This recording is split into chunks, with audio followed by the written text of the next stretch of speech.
Shalom Bapak Ibu Saudaraku terkasih, dan selamat pagi.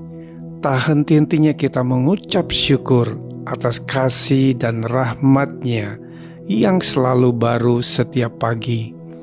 Mari siapkan hati kita sebelum mendengar dan merenungkan firman Tuhan pagi ini. Mari kita berdoa. Tuhan Yesus, kami bersyukur buat hari yang baru, di mana kami boleh menikmati udara yang segar dan tubuh yang sehat.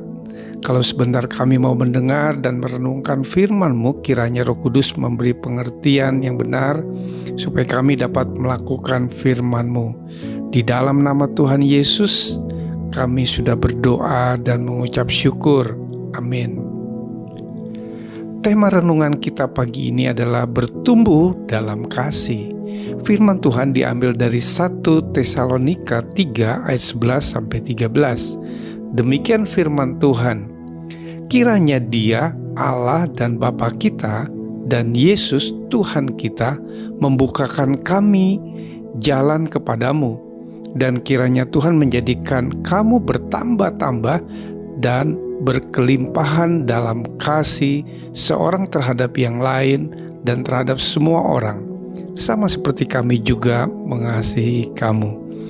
Kiranya Dia menguatkan hatimu supaya tak bercacat dan kudus di hadapan Allah dan Bapa kita pada waktu kedatangan Yesus Tuhan kita dengan semua orang kudus-Nya. Bapak, Ibu, Saudaraku yang terkasih, kasih Tuhan yang bertumbuh di dalam hati kita tidak terjadi begitu saja. Pertumbuhan kasih Tuhan harus kita usahakan dalam diri kita. Kita harus menanam dan memupuk, memelihara kasih itu dalam hati kita. Saudaraku, ketika kita mulai menanam tanaman, kita harus menjaga tanaman-tanaman tersebut sejak dari kecil, agar tanaman tersebut dapat bertumbuh dengan baik dan akhirnya berbuah. Kita juga harus merawat tanaman tersebut dengan memberi pupuk, menyiram air, dan membersihkan setiap hama yang menyerangnya. Demikian juga dengan buah kasih Tuhan. Kita harus menyirami kasih Tuhan dalam hati dengan menyediakan waktu untuk bersekutu dalam doa dan merenungkan firman Tuhan.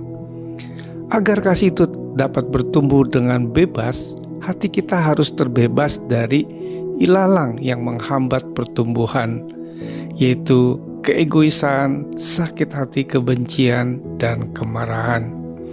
Saudaraku, mari kita merenungkan firman Tuhan di Amsal 5 ayat 23. Jagalah hatimu dengan segala kewaspadaan, karena dari situlah terpancar kehidupan.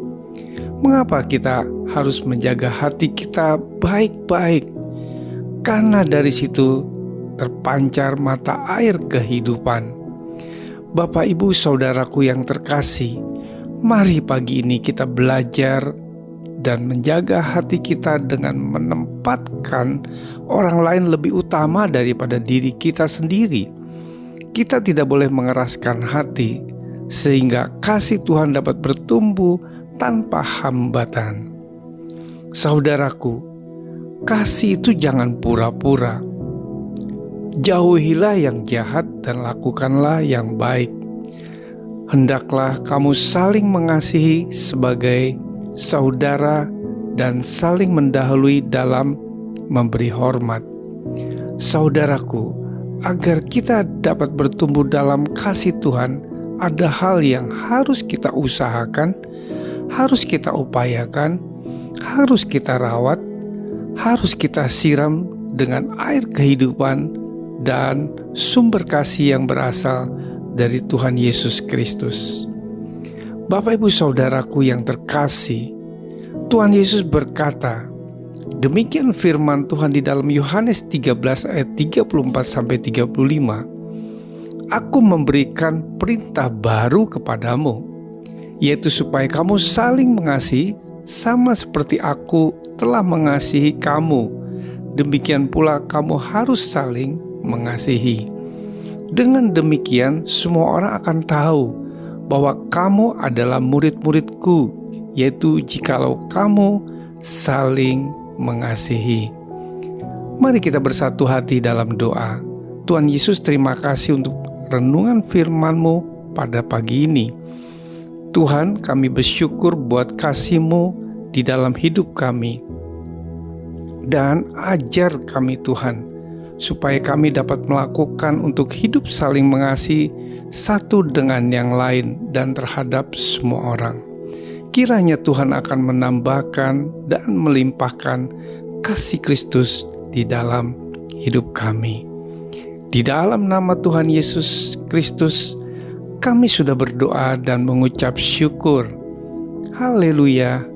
Amin. Selamat beraktivitas. Tuhan Yesus memberkati.